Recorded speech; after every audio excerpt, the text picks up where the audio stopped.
madaxweyne ku-xigeenka jamhuuriyadda Soomaaliland Cabdiraxmaan Cabdilaahi Ismaaciil Saylici ayaa maanta ka soo qayb galay askaran oo loo sameeyay Allah u naxariistay caaqil saxan oo kamid ahaa caaqilada waaweyn ee gobolka Awdal. Allah u naxariistay caaqilka ayaa maanta waxa askaran loogu sameeyay xabaalaha Sogsogley ee magaalada Boorama waxaana halkaasi tacsiid tiraayal uga diray eheladii iyo qaraabada uu ka baxay marxuumku. Mas'uuliyiintii kala duwan ayaa ka soo qayb galay aaskaasi waxaana ugu horeyntii halkaasi ka tacsiiday madaxweyne ku-xigeenka jamhuuriyadda Soomaaliland iyo xubnihii golaha wasiirada اللي وهلني وحين يدهدين كل الناس دقيقة الموت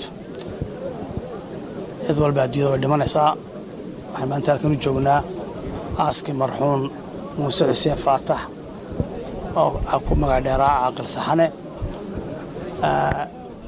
إلهي waxaan uga barinaa marka hore in Ilaahay naxariis janno ka waraabsho madaxweynaha Soomaaliland ee caaqilkaas ka baxay gaar ahaan qoyskiisii iyo eheladiisii baa inuu Ilaahay samir iimaan ka siiyo inagana caaqilkaas oo ahaa ninkii odayaashii runtii muddada Soomaaliland dib isugu soo noqotay dhibaatooyinkii dhacay laga soo noqday nabadeynta aad uga shaqeeyay in marba wanaagga ka taliyo ummadda soo dhaweeyaha kunool jamhuuriyadda Soomaaliland ba akhasiya samir iimaan isagana Ilaahay waxaan u baryaynaa inuu jannatul firdaws u geeyo oo la xiriiriyo ambiyadii iyo dadkii wanaagsanaa inta aan ka aqaanay qof wanaagsan buu ahaa oo daacada oo run sheega oo samakatalisa Ilaahay waxaan weydiinayaa wixii adduunkan ku shaqaystay inuu aakhiro ugu bedelo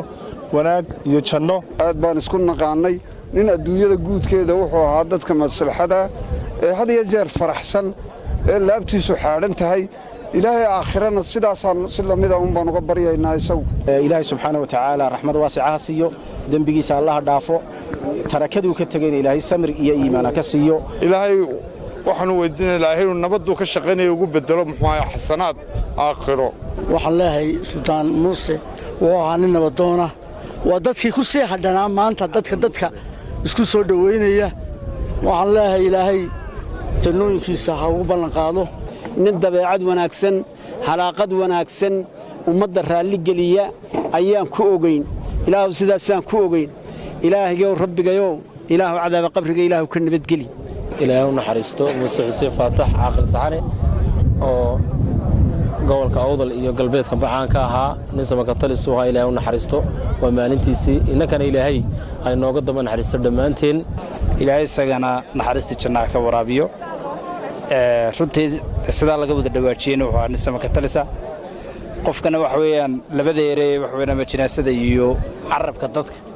واللبدي اللي نيري مقرسها وعلامته قفكي هلو جندا waxaanu leenahay walaalkeen Allah u naxariisto gobolka waxa ka baxay maanta hal door kamida waxa weeye aqligii dadka ee Ilaahay jannada Allah geeyo inagana Ilaahay nooga daba naxariisto sida Ilaahay jannada geeyo waxaan leenahay inna lillahi wa inna ilayhi raaji'uun samiriye iimaan Ilaahay ka sii caruurtiisi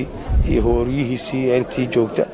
Ilaahay samiriye iimaan intii ka baxay ka siiyo isagana jannatul firdaws geeyo ninka aad jeceshayna Ilaahay uu ka jecel yahay Ilaahay ilaahaba qaatay Allah u naxariisto